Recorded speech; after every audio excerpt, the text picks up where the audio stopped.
ونعوذ بالله من شرور أنفسنا ومن سيئات أعمالنا من يهده الله فلا مضل له ومن يضلل فلا هادي له أشهد أن لا إله إلا الله وحده لا شريك له وأشهد أن محمدا عبده ورسوله أما بعد فإن أصدق الحديث كتاب الله وخير الهدي هدي محمد صلى الله عليه وسلم وشر الأمور محدثاتها فإن كل محدثة بدعة وكل بدعة ضلالة وكل ضلالة في النار.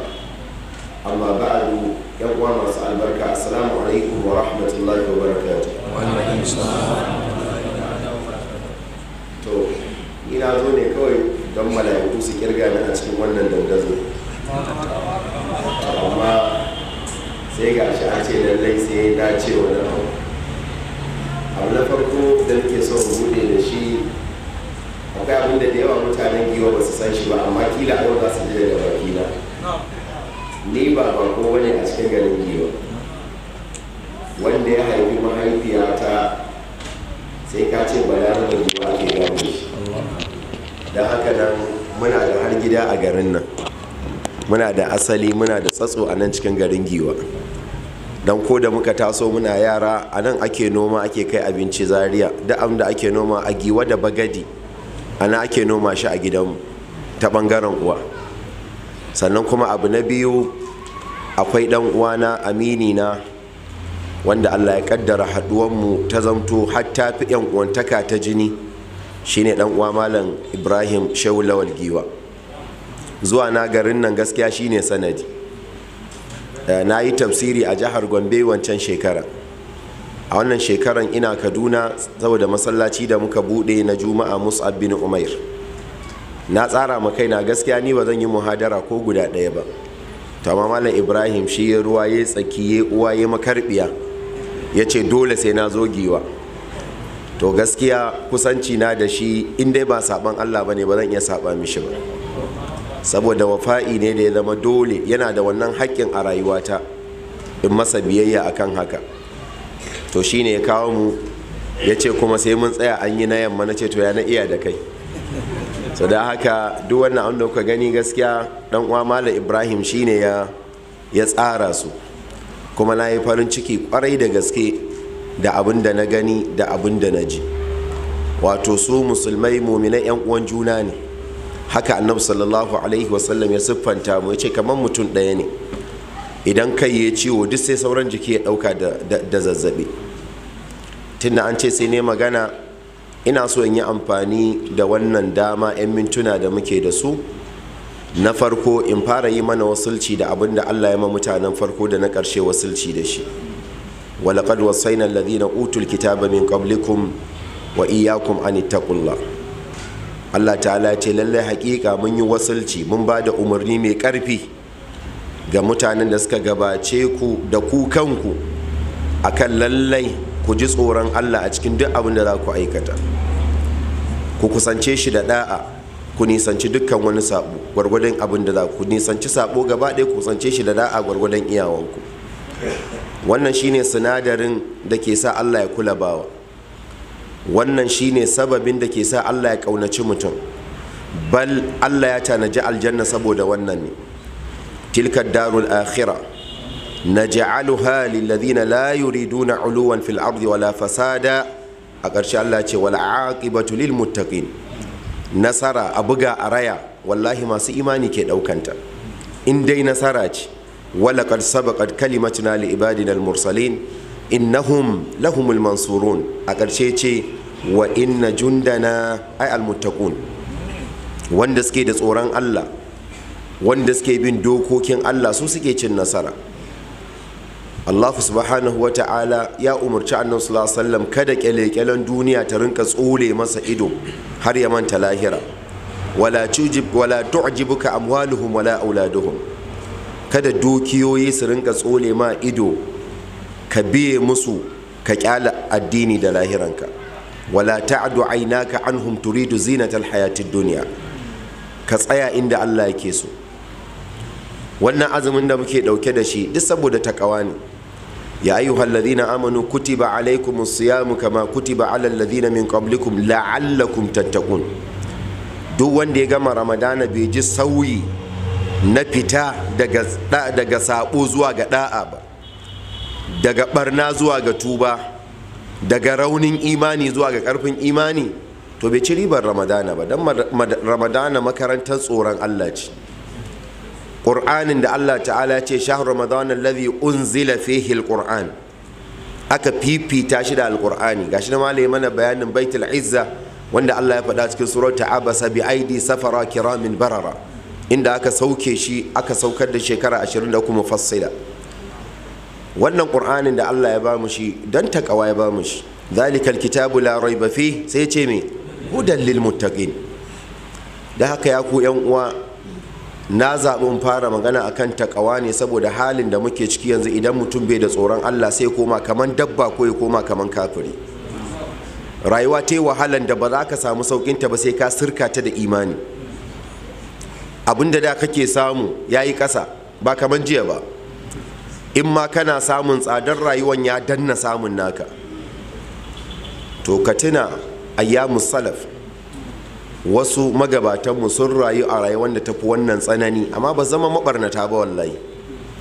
sahabi yakan rayu daga shi daga riga sai mayafi har ya gama rayuwarsa, kuma ka ji an ce sahabi ya rasu al'arshi ya girgiza saboda mutuwansa. irin su Sa'ad bin Mu'adh, in ka duba me suka bari a duniya ba su da komai. irin su Abi Dharr al-Ghifari, wahala bata sa sun saki da'a ba.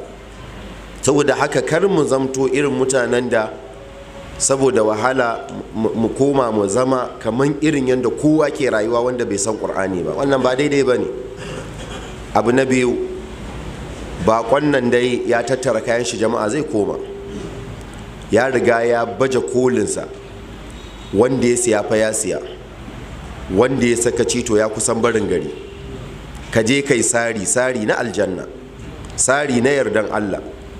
gashi mala ya kawo mana ayoyi, inna anzalnahu fi lailatin mubaraka inna kunna munzirin. Allah ce fiha yufraqu kullu amrin hakim. duk wani abu, wani zai arziki shekaran nan, wani zai kaza, a lailatul qadar za a rabe shi, a lailatul qadari. dan haka kuma gashi mala ya gaya mana cewa malamai da yawa, musamman irin su Sheikh Muhammad Nasiruddin Albani, su sun taba kan fahimtar ma daren 27 ne kawai daren lailatul qadari. to amma annan sulasula ya ce an faɗa min ita sai aka mantar da ni, amma ku neme ta amara. shi kuma Abdullahi dan Mas'ud ya ce ku ɗinke watan, ku toshe shi, ko ba haka ba, ya zo 21 ko da 7, kai dai ka matsi da me kamanta. so don haka wannan kwanakin in ka raya su duka da ibada ba za ka taɓa cutuwa ba, balma darajanka ne zai ƙaru. yan uwa, daga cikin hikiman da ya sa Allah bai haifa ba haife shi ba saboda ka gane da da'a kadai ake samun abin da ke wurin Allah. ba wani biological relationship ka ce ayi mala'ika Jibril kanin kawunmu ne ta ina, ba wannan magana. zan kai takadduna wurin mala'ika Israfil ya duba, ina lam yalid wa lam yulad. su kansu ta kansu suke yi. ta ina za ka je wurin Allah? shine ka rike hablullahil matin, igiyan Allah mai ƙarfi, ƙur'ani da umarninsa da nisanta abin da hani a kai.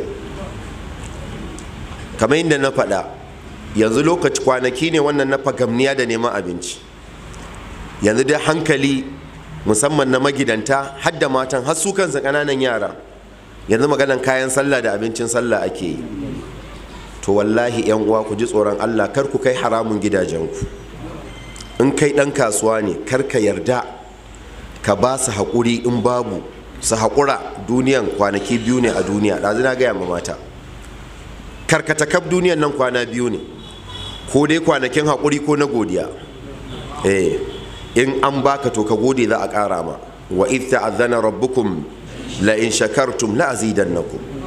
in ko mutum yayi butulci sai Allah ya saba mai, wala in kafartum inna azabi la shadid.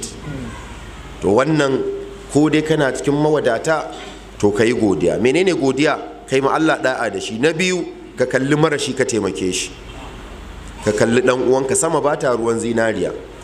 idan Allah ya baka abin da ka samu bukatarka, ba lalle sai duka bukatarka ta biya ba. samu wani dan uwanka musulmi, share masa hawaye. annabin mu sallallahu alaihi wasallam ya faɗa, duk mutumin da ya cire ma wani musulmi bakin ciki ɗaya a duniya to alkawari ne Allah sai ya cire mai damuwa ran alkiyama. Wannan yana ciki. Kar mu ci haram, kar mu zama masu ƙamiya-miya, yaki halal yaki haram. Daga cikin illolin haramun shine wallahi mutum zai ɗau tsawon lokaci yana addu'a Allah bai kula shi ba, dan bai da darajar da Allah zai kalle shi sai ballata na ya kula shi. Ƙwarai da gaske. Annabi sallallahu alaihi wasallam ya ga wani mutum a Ka'aba yana dawafi. Ka duba Ka'aba fa. Ninya mai kyau kadai kai Allah na iya biyan ma bukatan ka a wurin. Ash'atha akbara.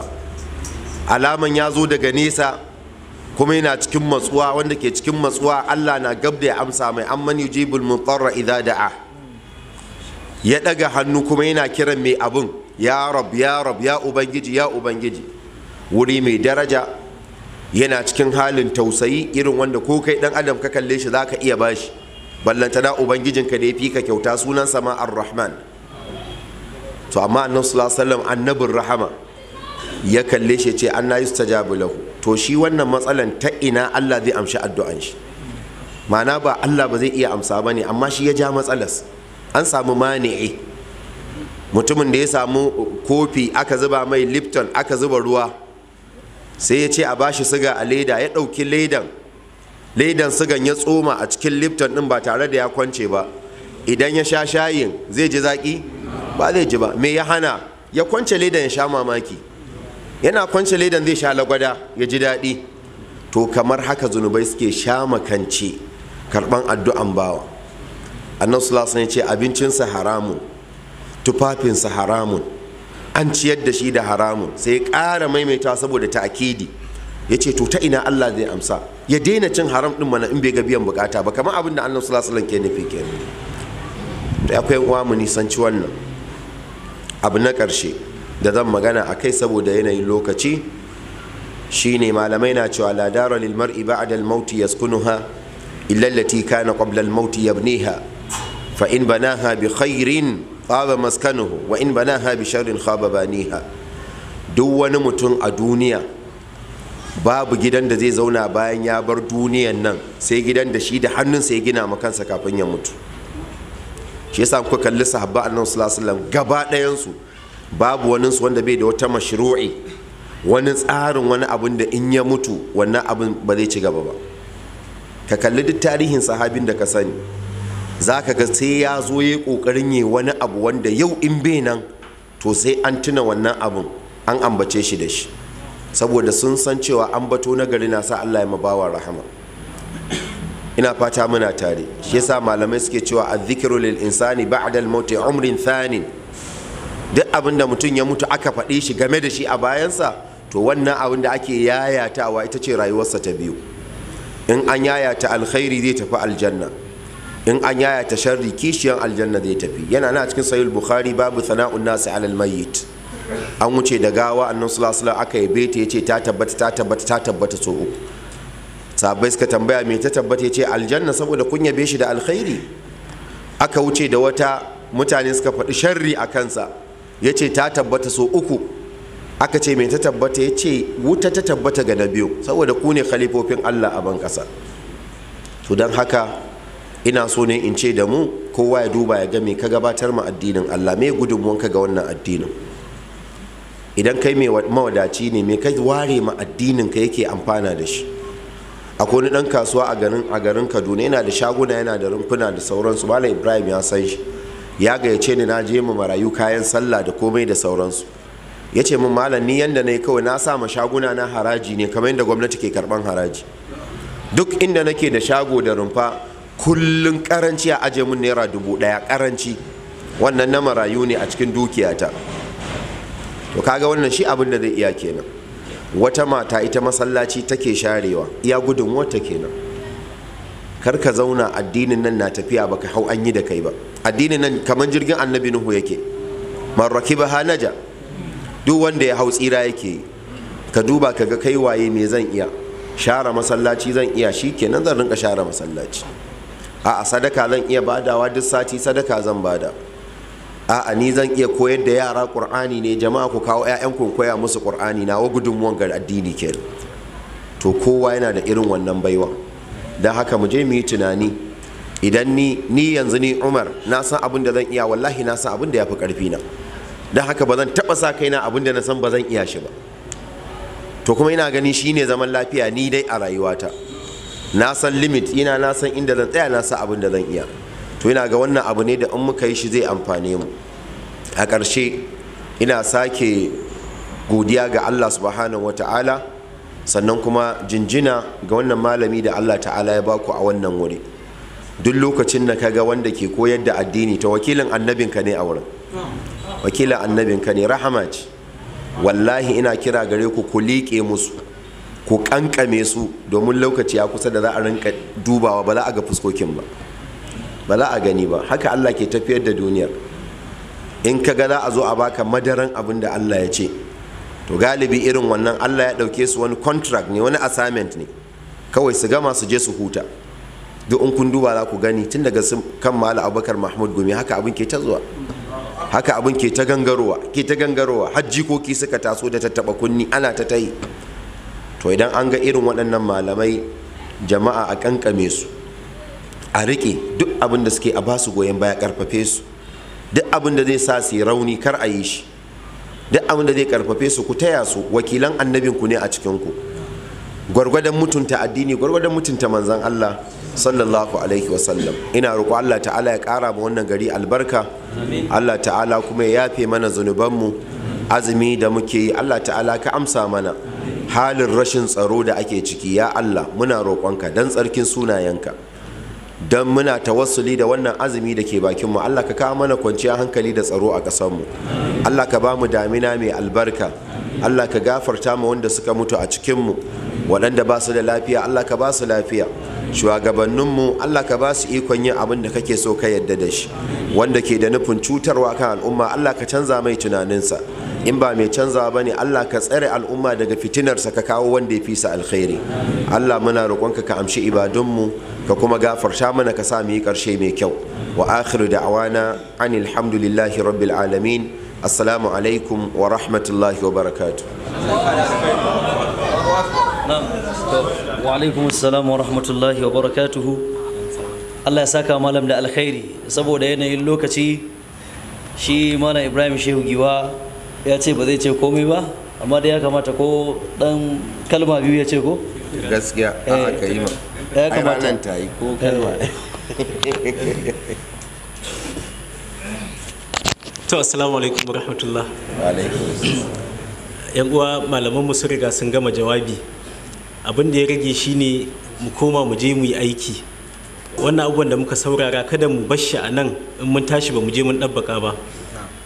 Ga da shi an faɗa mana wannan darari masu albarka, in kai gamnakatar da shi, misali a ce ka yi sallan nafila raka'a biyu, sai ga wani dattijo a gefe ya shekara 83 yana sallah raka'a biyu nafila sai dai shekara 83 yana yi, to kai in ka dace ladanka ya fi nashi. Haka nan da za ka ciyar da miskini ɗaya, wani ma ya ciyar da miskinai shekara 83, naka Allah subhanahu wa ta'ala ce khairun min alfi shahar. Don haka lokaci ne na gogoriyo, musamman halin kuncin nan da ake ciki, ga musamman yankin nan namu na Giyo, mun san matsalan da ake fama da shi na matsalan tsaro. Mu sanya kasan mu addu'a. Annabi Ibrahim shi yana cikin wanda suka fara ma kasan shi addu'a. Annabi mu sallallahu alaihi wasallam yayi ma Makka addu'a, yayi ma Madina addu'a. Dan haka mu so kasan mu so garin mu sanya ta a cikin addu'a. Wanda suke cikin wannan damuwa da kunci da yanayi, Allah ya yaye musu, Allah ya kawo mana dauki, Allah ya kawo mana mafita, Allah ya sauya mana halin da ake ciki na kunci zuwa na wadata da aminci. Da wannan takaitattun kalmomi nake cewa Allah ya saka muku da alkhairi. Malam da yake mana tafsiri Allah ya saka mai da alkhairi. Shi Malam Umar Shehu Zaria da dan Giwa ne, amma ya gudu daga Giwa ya koma Zaria. Muna godiya da ya zo. Allah ubangiji ya saka mai da alkhairi. Allah ya nuna ya mai mizani da dukkan shugabanninmu da mu da muka saurara. Allah mai da kowa gidan shi lafiya ya sa mana a mizani. Assalamu alaikum warahmatullahi. Wa alaikum assalam wa rahmatullah.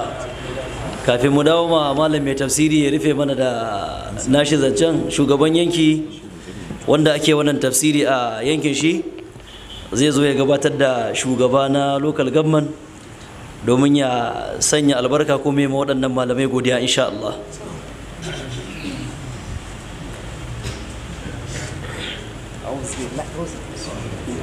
أعوذ بالله بسم الله والصلاة والسلام على رسول الله. shugaba muna da yadda ka zana ka zai a wajen ya sarki shi ne shugaban ai mun je mun gaishe shi kuma ce aka sai sallar mu ta koma nafila ko za ka zauna baba? A'a. To assalamu alaikum jama'a. Assalamualaikum ta'ala wa barakatuh. Wannan mata saboda daukan mana.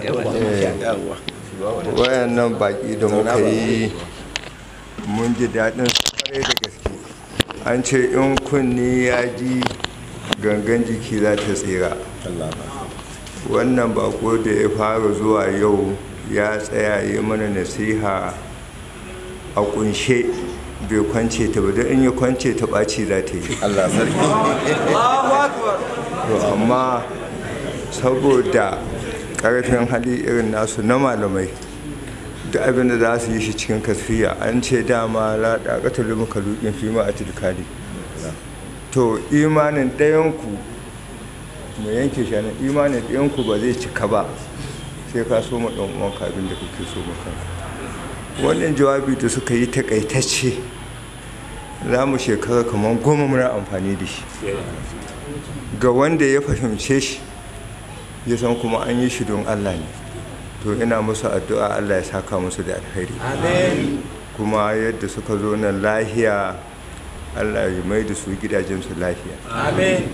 Faɗakar da mu da suka yi Allah ya sa da mu da su yi mana amfani duniya da lafiya. Na gode kwarai da gaske, na ji daɗi lokacin da suke yi, wallahi har kwalla ya zubo mani. Wani abu wanda kaga ya samu ɗan uwanka musulmi na ba yadda zai yi, aka zo aka ce ga hanyar mafita, to kawai sai ka bi shi da Allah ka fishe mu. Mun gode kwarai, malaman nan suna jawo hankalinmu da Allah mu natsu, ba sana mana wa'azin nan don mu ji shi ba ne kawai mu tashi mu bashi. Suna mana wa'azi ne mu je mu aiki da shi, shi yasa suke yin shi a takaice. To Allah ka ba mu ikon riƙewa, Allah ka ba mu ikon riƙewa.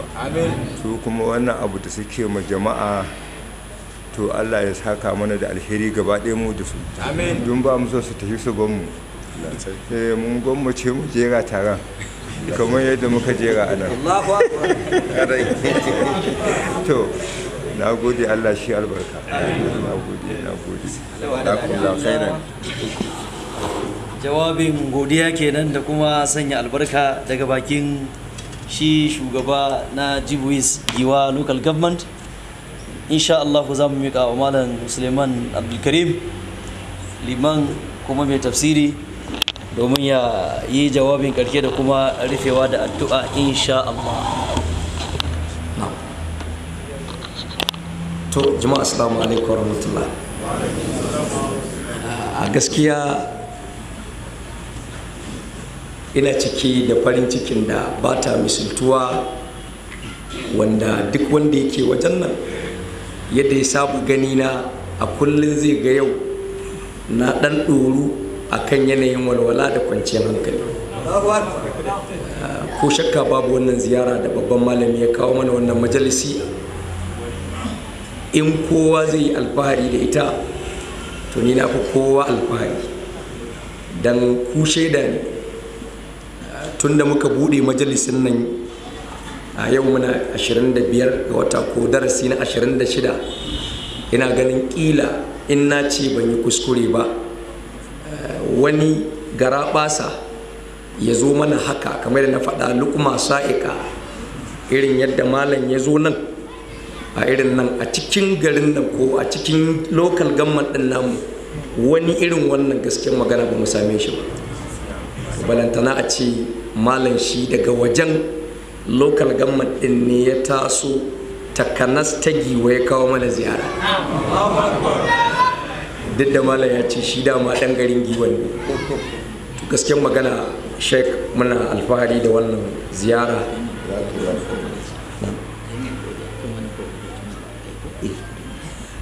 Muna godiya kwarai, Allah ya saka da alkhairi, kuma insha Allah wannan wato babban abin da nake jin daɗi a kai kaman an buɗa mana wani wuri ne.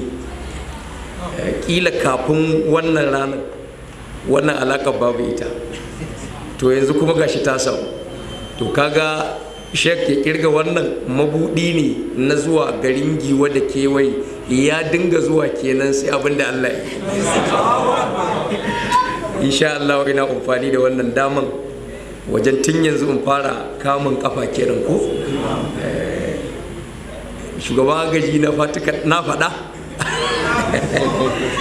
ko shakka babu Sheikh akwai wata hidima da take gabanmu wanda insha Allah muna sa ran nan da 'yan watanni Allah zai tabbatar da ita.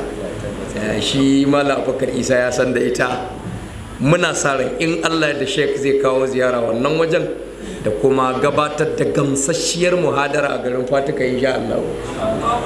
Kila Sheikh bai taɓa zuwa garin Fatika ba. In Allah da Malam Ibrahim zai kawo ka, kuma tunda na gano bakin zaren ta wajen Malam Ibrahim din, muna godiya da wannan ziyara babba da shake kawo mana. Allah ya saka da alkhairi, wanda a cikinta kuna kallo har ga wata na'ura nan ta ɗauka. Shi na sa muna yin magana muna ƙididdigawa. Allah ubangiji ya saka da alkhairi. Malam muna godiya, Allah ya kara ma rayuwarka albarka. Allah ubangiji ya iya maka abin da ba za ka iya ba, wanda za ka iya ma Allah taimake ka wajen iyawa. Allah muna roƙonka da sunayenka mafiya kyawu da siffofinka mafiya kamala, irin alkhairai da albarka da romo da kake baiwa ga waɗanda suka yi ziyara don Allah ka damka shi ga wa'annan mutane da suka kawo mana ziyara. Ya ubangiji ka miƙawa wannan babban malami namu tare da tawagan shi baki ɗaya. Ya Allah ka shiryatar da zuriyarsu hanya madaidaiciya. Allah ubangiji ka fishe su kunyan duniya da ta lahira. Ya Allah ka kama musu, Allah ka kara musu jagora. Abubuwan da suka dame mu wannan ƙasa ta mu, ya Allah babu mai kankare mana sai kai, Allah ka kankare mana. Shugabanninmu Allah ka fuskantar da su ya zuwa ga abin da kake so kake yarda da shi. Ya Allah masu tausayi a cikin zuciyarsu, masu kokarin yin adalci ga talakawansu, Allah ka taimake su, Allah ka kama musu. Akasin haka kuma kafi mu sanin su, Allah ubangiji kai mana kyakkyawan sauyi. Ya Allah muna roƙonka, kana yanta bayinka a cikin wannan wata na Ramadana daga wutan jahannama. Allah ka sanya mu cikin yantattun wannan wata naka mai albarka, ka karbi ibadojinmu da muka gabatar gare ka. Ya Allah ka yi mana gaman katari wajen nasarar haduwa da wannan dare mai albarka da Lailatul Qadri. Allah kuma ka ba mu ikon tashi domin gabatar da ibada a cikinsa. Ya Allah ka sanya karshen jawabin mu a duniya ya zamanto la ilaha illallah Muhammadur Rasulullah. اللهم إنا عبيدك بنو عبيدك بنو إمائك، نواصينا بيدك، ماض فينا حكمك، عدل فينا قضاؤك.